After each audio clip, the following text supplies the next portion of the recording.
અંકલેશ્વરના સેલારવાડ વિસ્તારમાં છેલ્લા 2 દિવસથી લીમડાના વૃક્ષના થડમાં રહસ્યમય રીતે આગ લાગી હતી, જેના પગલે ફાઇટરો ઘટના સ્થળે પહોંચી આગ પર કાબૂ મેળવવા પ્રયત્નો હાથ ધર્યા હતા.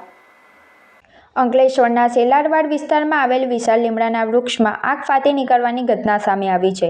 વૃક્ષના થડના અંદરના ભાગમાં લાગેલી આગ છેલ્લા 2 દિવસથી સતત સળગી રહી છે, જેના કારણે સ્થાનિકોમાં ભયનો માહોલ સર્જાયો હતો. ઘટનાની જાણ થતાં અંકલેશ્વર નગરપાલિકા તેમજ DPMCના ફાયર ફાઇટરો તાત્કાલિક ઘટના સ્થળે પહોંચ્યા હતા.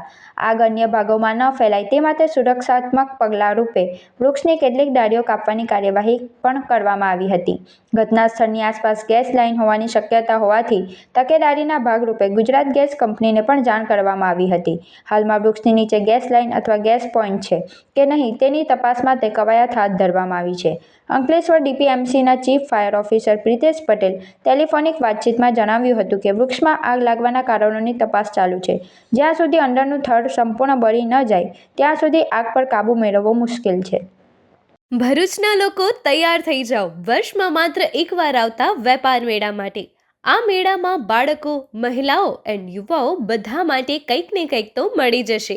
તો આજે જ પહોંચી જાઓ આ વેપાર મેળામાં. આ ગુજરાતનું સૌથી કન્ઝ્યુમર શોપિંગ એક્ઝિબિશન છે. આ એક્ઝિબિશનમાં પહોંચવા માટે તમારે ભરૂચના પાંચબત્તી ખાતે આવેલ હોસ્ટેલ ગ્રાઉન્ડ જવાનું રહેશે. આ એક્ઝિબિશન 5 થી 10 ફેબ્રુઆરી સુધી રહેશે, જેનો સમય સવારે 11 થી રાત્રે 10 વાગ્યા સુધીનો છે. આ શોપિંગ એક્ઝિબિશનનો લાભો લેવા તેની એકવાર મુલાકાત જરૂરથી લેજો.